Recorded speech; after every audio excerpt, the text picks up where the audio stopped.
हाँ जी गाइस, तो आज हम करने वाले अपने इस सिस्टम को, ये वाला कई सारे मतलब इसमें लोड कनेक्ट करके हम करने वाले हैं। तो मैं आपको पहले बता देना चाहता हूँ भाई, ये जो है अपना 3 वे बना दिया मैंने इसको। इसके अंदर मैंने एक क्रॉस ओवर लगाया जो कि एक ये वूफर का काम करता है, ये हमारी हाइस रेंज, फुल रेंज।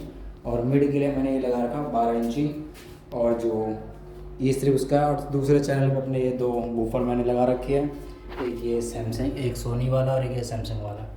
एक ये लगभग 5.25 इंची में, ये भी सेम ही है। तो एक बार मैं आपको इसकी टेस्टिंग दे देता हूँ बढ़िया सी। तो करते हैं सॉन्ग को प्ले।